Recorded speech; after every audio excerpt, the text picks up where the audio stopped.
Aplikasi Dokter to Dokter bisa di-download di Play Store maupun App Store secara gratis. Kemudian install aplikasinya. Registrasi cepat bisa dilakukan melalui akun Facebook dan Google Mail. Untuk yang tidak memiliki Facebook dan Google Mail, registrasi bisa dilakukan dengan menekan tombol register. Isi nama, email, dan password Anda. Verifikasi email Anda dan masuk kembali ke aplikasi. Tunggu apa lagi? Download sekarang dan dapatkan beragam manfaatnya. Selamat pagi semuanya. Jadi karena belum lunch simposium, belum selamat siang ya, selamat pagi ya. Jadi hari ini kita akan membahas topik tentang SLA on pregnancy ya. Kita ketahui bersama bahwa SLA juga sekarang jadi salah satu penyumbang dari angka kematian ibu, dan tentunya masalah SLA pasti akan berkaitan erat dengan persalinan prematur dan IUGR ya. Jadi untuk mempersingkat waktu, saya langsung saja ke pembicara pertama dengan judul SLA on Pregnancy, The Problem and Specific Consideration oleh Dr. Erik Edwin Yuliantara, dokter spesialis obstetrik ginekologi konsultan. Monggo silakan dokter. 20 menit dokter. Dr. Erik ini sebagai kepala KSM Obgyn Rumah Sakit Umum Daerah Dr. Mawardi Solo dan di Fakultas Kedokteran Universitas Negeri Solo ya. Kebetulan ini 3 pembicara ini lulusan UNER semua ya, jadi bolo semua ini. Monggo silakan Dr. Erik. Assalamualaikum warahmatullahi wabarakatuh. Selamat pagi. Terima kasih Dr. Manggala, dan meskipun suasananya suasana wabah ini, tapi apresiasi untuk para peserta. Saya kira aplos ini, nah, masih bisa hadir di sini, luar biasa. Juga untuk panitia yang luar biasa karena masih bisa ini ya, bertahan terus. Ya, jadi saya bikinkan slide yang berwarna bagus. Mungkin mau selfie dulu, silahkan foto di belakang. Mumpung ini belum saya hapus. Saya sudah tadi. Ya, jadi masalah apa namanya, lupus on pregnancy ini sebetulnya memang sudah masalah lama ya, dan Dr. Aldi ini kebetulan juga concern di bidang mendalami masalah lupus. Bahkan tadi saya lihat sudah menerbitkan buku tentang SLA dalam kehamilan. Nanti monggo silahkan siapapun peserta yang ingin memiliki bukunya Dr. Aldi ya, silakan, ada di Sagung Seto tadi ya, mengenai lupus on pregnancy, the problem and consideration. Jadi kalau kita berbicara masalah lupus ya, kita jadi teringat bahwa ini lupus ini identik dengan kupu-kupu, padahal sebetulnya tidak ya, bukan ya. Lupus itu bahasa Latinnya ini serigala ternyata, bukan kupu-kupu. Itu serigala, lupus itu artinya serigala. Kemudian kupu-kupu beda lagi ya. Jadi karena ada manifestasi di kulit ya, yang berupa apa namanya, area kemerahan di daerah wajah berbentuk seperti kupu-kupu pada tahun 1845 ini, maka disebut sebagai butterfly rust atau akhirnya diidentikan dengan lupus ya.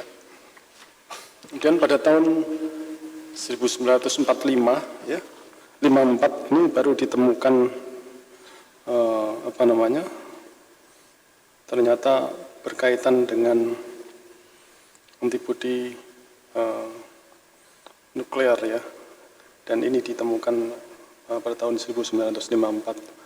Setelah itu berkembang terus tentang lupus ini sampai hari ini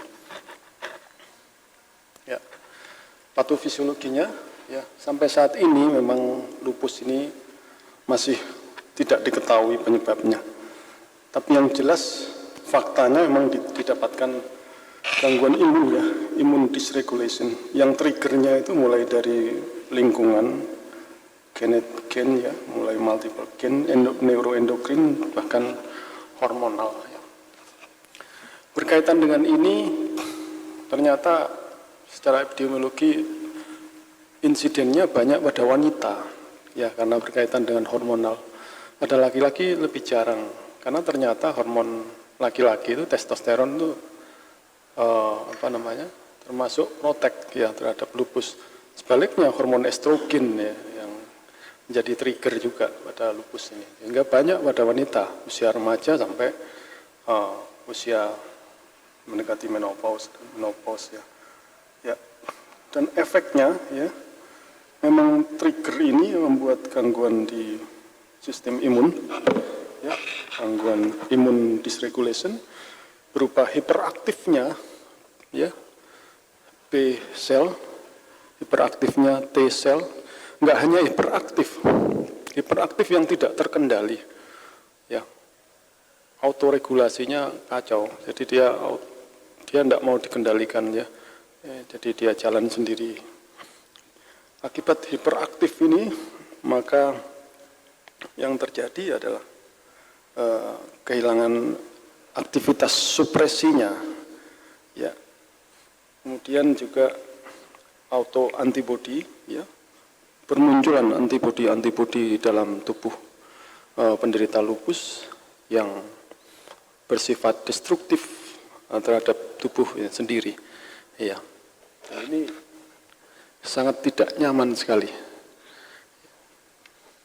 pada wanita hamil apalagi ya, hormon estrogennya meningkat dan sebagainya yang mengakibatkan penderita lupus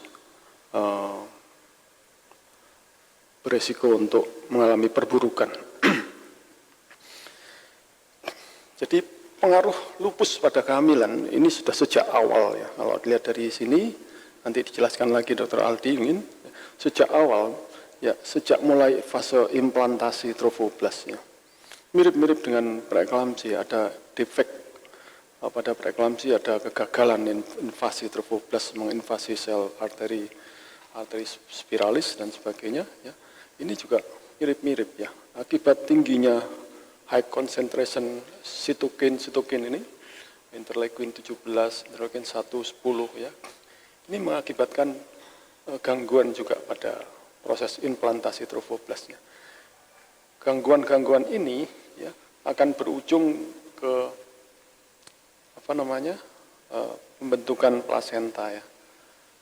Mirip dengan preeklamsi ya, terjadi hipoksia, nekrosis pada kasus-kasus lupus yang dominan vaskulitis ya. Kemudian plasentanya kecil dan sebagainya. Sehingga pada akhirnya berpotensi untuk meningkatkan resiko untuk terjadinya preeklamsia, IUGR, intrauterine fetal death dan sebagainya. Jadi itu problem. Kalau kita mau melihat seperti topik tadi problem ya, kita bisa melihat dari sini dulu, dari awal dulu. Bagaimana sebetulnya, apa yang akan terjadi nanti setelah mengalami kondisi seperti itu ya. Kemudian kalau Bapak Ibu lihat ya, setelah anatesnya positif pada penderita lupus, coba Bapak Ibu lihat lagi mengenai anaprofilnya ya. Dicari antigen antibodi apa yang akan mengganggu atau berhubungan dengan kehamilan yang ya, outcome kehamilan. Tidak semuanya, tapi ada beberapa ya. Antara lain ini ya, anti-RO. Jadi dilihat anaprofilnya positif enggak. Kalau ada anti-RO positif ya, anti-LA-nya positif, itu meningkatkan resiko untuk terjadinya gangguan congenital heart block atau neonatal lupus. Karena kedua antigen antibodi ini bisa melewati sawar plasenta. Ya, jadi dipastikan ya, dilihat di lembaran laboratnya anaprofilnya. Kemudian antibodi yang lain, ini ya,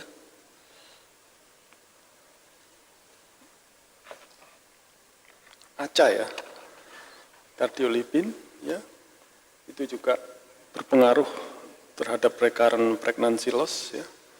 Kemudian komplement juga, komplement C2, C4, C1 ya. Kemudian anti dsDNA ya. Saya kira hal-hal itu akan berpengaruh nantinya. Ya. Nah, Yang saya jelaskan tadi pengaruhnya ke sini. Ya. Kenapa bisa terjadi preeklamsia, IUGR, fetal death, ya, preterm birth. Ya. Tadi sudah saya jelaskan bahwa memang faktanya yang ditemukan di plasenta, lupus, pembuluh darahnya dan sebagainya itu mirip sekali dengan yang terjadi pada preeklamsia, gangguan hipoksia, nutrisi, ya, oksigenasi dan sebagainya. Hingga terjadi IUGR, preeklamsia, kemudian pregnancy loss dan tromboemboli ini berhubungan dengan APL ya atau ACA tadi yang saya sebutkan. Karena itu begitu dapat Bapak Ibu dapat pasien lupus, lihat kalau RO dan LA-nya negatif ya, maka resiko untuk terjadinya congenital heart block itu jauh. Ya. Saya kira itu. Ya. Jadi ini adalah outcome ya pada pasien hamil dengan lupus ya, preeklamsi, aborsi, abortus ya, kemudian neonatal death, preterm, kemudian juga mengakibatkan kematian ibu, kemudian gangguan organ yang berat. Kalau dilihat di sini, ya kasus-kasus flare itu ya, pada kasus preeklamsia ya, flare-nya juga cukup tinggi ya. Dan pada kasus yang bayi live birth ini hidup ya, kita lihat di sini stable SLA ya, jadi yang stabil kondisinya, tidak aktif SLA-nya ya, itu cenderung outcome-nya lebih baik. Ya, kalau kita bicara tentang problem ini, yang problemnya tadi sudah saya paparkan ya, kemungkinannya, jadi mungkin enggak kira-kira pasien-pasien lupus ini bisa hamil dengan baik. Kemudian kapan saat yang tepat untuk hamil? Kemudian kalau sudah hamil, mungkin enggak akan terjadi perburukan pada kasus-kasus lupus. Kemudian bagaimana mengidentifikasi ya pada kasus lupus antara keluhan flare dan keluhan karena kehamilan biasa. Ya, memang mirip-mirip ya. Pada kasus lupus itu keluhannya muskuloskeletal juga. Tapi pada kasus hamil sama muskuloskeletal. Membedakannya gimana kalau flare dan sebagainya? Ya. Wah, ini sedang flare ini misalnya. Mesti ada gejala yang lain yang mengikuti. Ya. Kemudian komplikasi apa yang kira-kira akan muncul ya pada pasien-pasien lupus, kemudian efeknya pada bayi. Jadi ini problemnya. Ya. Ya. Ini ada sebuah kasus yang saya tangani. Ya. Seorang G1 B0A0 dia tidak pernah kontrol ya, dia hanya pernah kontrol di dokter penyakit dalam, kemudian hamil. Datang ke saya dalam kondisi yang sudah preeklamsi ya, kehamilan 30 minggu, tensinya tinggi 180, proteinurin positif, ya, preeklamsi. Kemudian kita lihat antibodi apa yang berkaitan dengan lupus, itu ya, negatif semua ya, ACA, RWLA dan sebagainya negatif. Kemudian kita lihat fungsi organnya, terutama ginjal, ya, karena kita harus melihat juga kemungkinan lupus nephritis yang akan membuat outcome lebih jelek lagi. Kemudian kita tanyakan masa remisinya dan sebagainya. Kira-kira. Ya, kita coba konservatif, tapi tidak bertahan lama. Kemudian terjadi gangguan HELLP syndrome ya, mulai naik. Kemudian kebetulan saat itu sudah masuk dalam persalinan, kita lanjutkan dan lahir bayi preterm. 1 kilo 100 dan hanya bertahan 2 minggu. Ya, jadi ini adalah kasus ya. Jadi problemnya datang preeklamsi, kemudian ada komplikasi HELLP syndrome, kemudian preterm. Ya. Lalu bagaimana selanjutnya?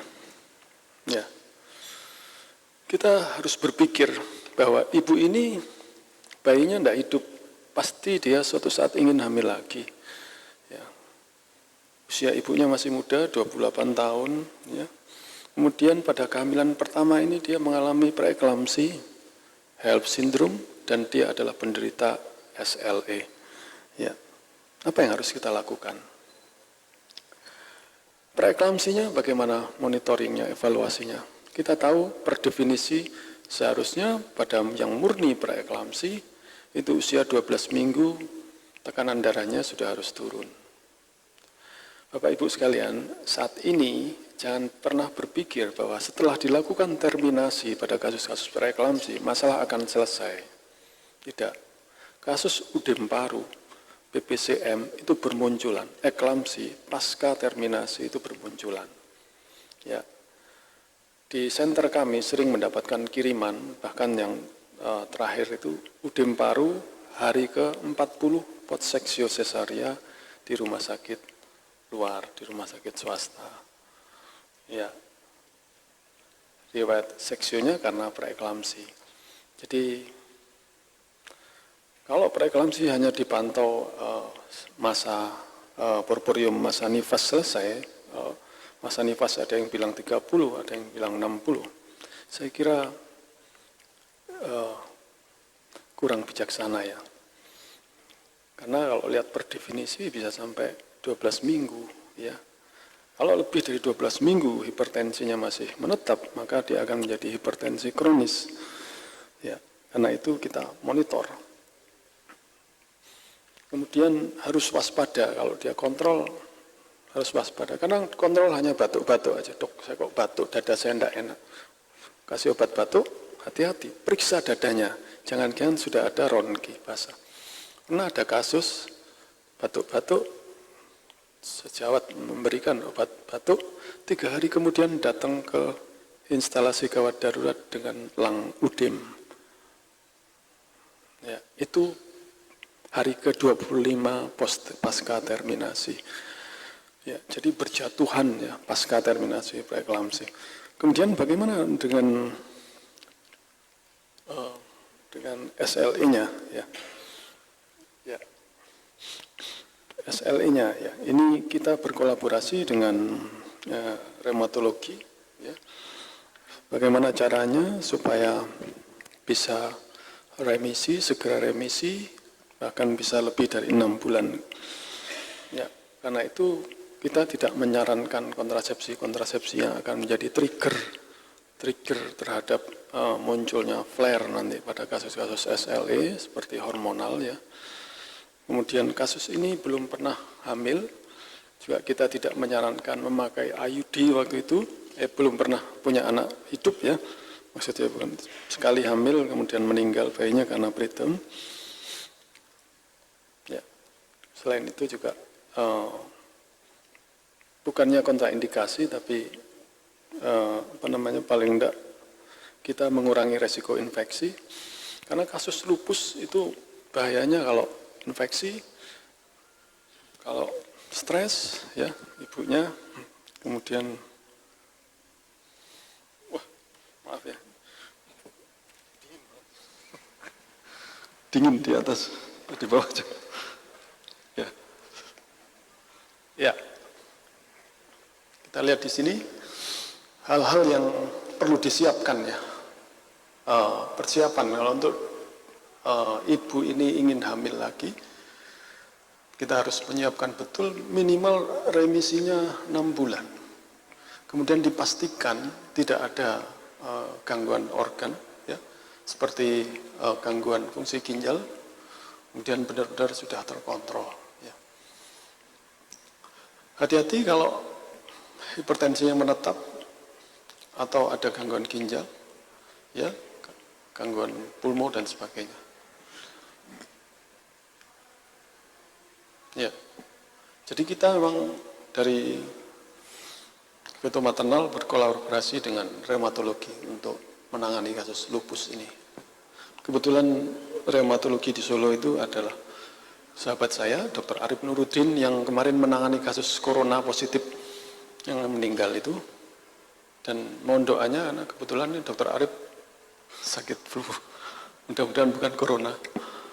Ya, hati-hati, ini adalah semua resiko, faktor resiko yang akan memperjelek outcome-nya kalau dia hamil lagi. Ya, di sini kita lihat 6 bulan, ya, kemudian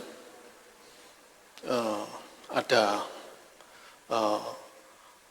APS, kemudian ditemukan anti-dsDNA, ya, kemudian hipokomplement ini juga tadi disebutkan komplement C1, C4, C6 itu juga kalau hipo itu beresiko untuk memperburuk. Ya.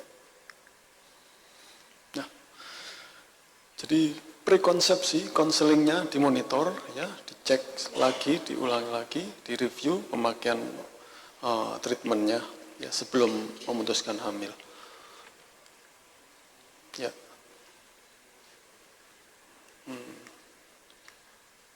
Ya. Akhirnya wanita ini bisa remisi 6 bulan, kemudian hamil lagi. Hamil lagi, datang, kemudian Dr. Arif bicara sama saya. Kita keluarganya kita pastikan harus memberi support, ya. Kemudian dari dalam dirinya sendiri juga harus dimotivasi betul, ya. Karena kalau keluarga tidak mensupport atau malah memperburuk suami dan sebagainya, akan timbul stres yang mempermudah flare. Hindari infeksi, kemudian paparan sinar matahari yang terik. Ya, motivasi jadi betul-betul harus disiplin, betul-betul harus bagus perawatan dirinya. Ya, yang perlu diperhatikan pada saat hamil, ya, karena bisa terjadi flare trimester pertama, ya, kita pastikan pemakaian obat-obat yang sudah dipakai itu bisa dilanjutkan asal bukan obat yang teratogenik. Bagaimana dengan steroid? Methylprednisolone, apakah boleh dilanjutkan? Boleh dilanjutkan. Memang ada resiko untuk terjadinya gangguan, ya, penutupan atau palatal cleft, ya. Tapi ibunya membutuhkan betul ini methylprednisolone. Dosis yang disarankan ya masih 8 mg per hari. Mikronutrien ini harus dapat, asam folat dan lain-lain. Kemudian obat-obat teratogenik dihindarkan. Kalau memang sebelumnya memakai obat anti malaria masih diizinkan. Kemudian dilakukan screening, ya, screening untuk resiko terhadap kemungkinan preeklamsia, ya, dan preventif untuk kemungkinan nanti jadi preeklamsia lagi, karena ini faktor resikonya udah 2, SLE sendiri, kemudian preeklamsia, udah 2 faktor resiko, itu berat, ya. Harus diberikan paling enggak aspirin, ya, low dose aspirin. Kemudian kita ikuti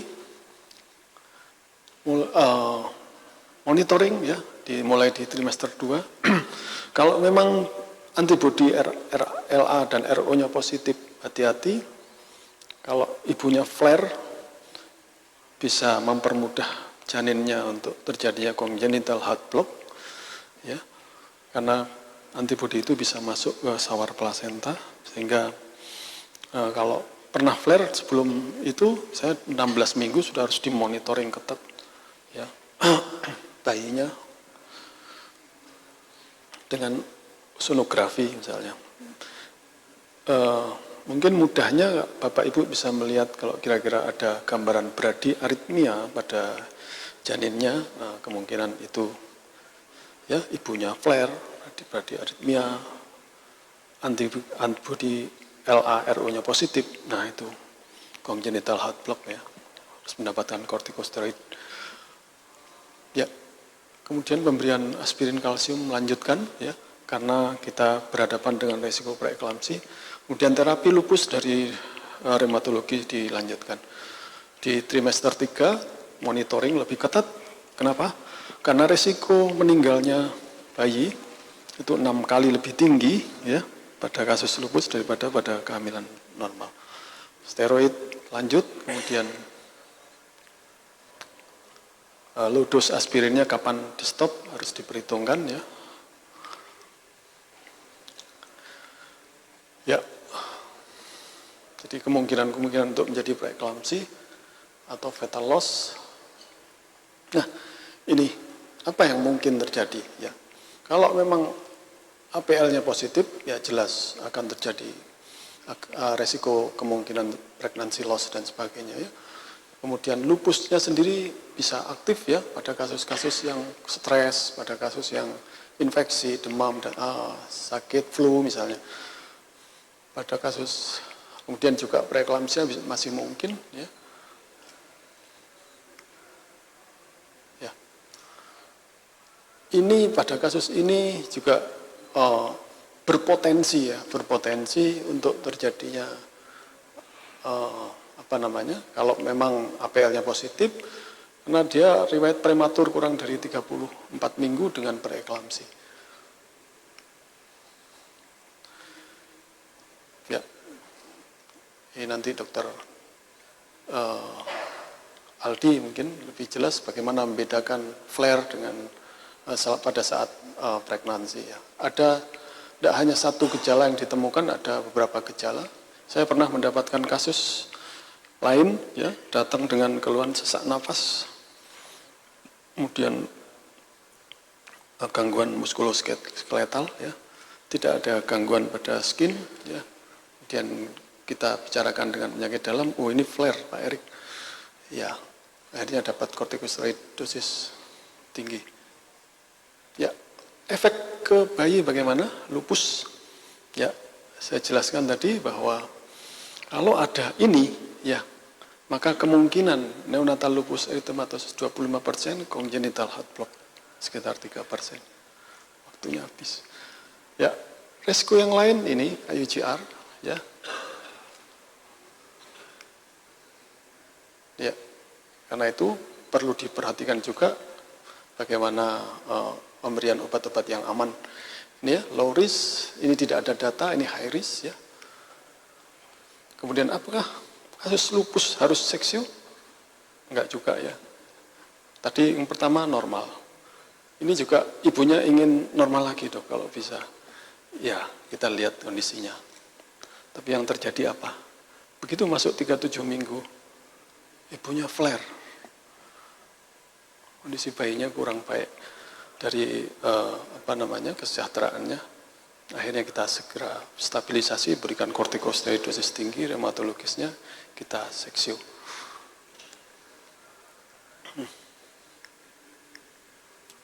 Ya, bagaimana dengan menyusui? Ya, menyesuaikan aja obat-obatnya yang diberikan. Nah, ini semua hal-hal yang harus diperhatikan pada kasus lupus dengan hamil. Apa selanjutnya setelah melahirkan? Apa kira-kira? Ya, ini pasien yang saya ceritakan tadi. Ini adalah ketua organisasi Odapus di Solo. Ya, dia membuat buku kemarin lupus dengan ini yang anak kedua, yang pertama meninggal. Ini anak kedua yang saya lahirkan itu, yang kita monitor. Ya.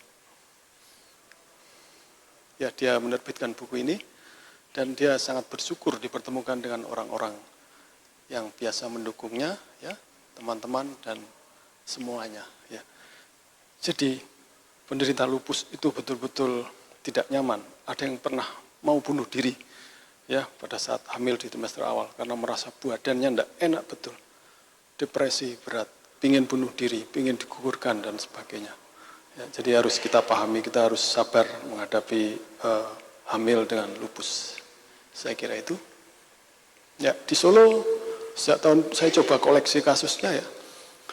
Dari 22 kasus, 4 kasus ini saya tidak bisa melacak, 3 kasus masih hamil sekarang, 1 kasus saya lahirkan IUGR, ada 1 kasus PEB, ada 1 kasus meninggal di usia kehamilan 12 minggu. Kemudian yang anak pertama tadi, PEB preterm, ini meninggal 2 minggu. Kemudian ada 1 kasus dilahirkan 3 kali, bolak-balik flare. Ada 9 kasus yang sampai aterm. Baik. Ya, terima kasih. Assalamualaikum warahmatullahi wabarakatuh. Ya, baik. Terima kasih presentasinya Dr. Erik.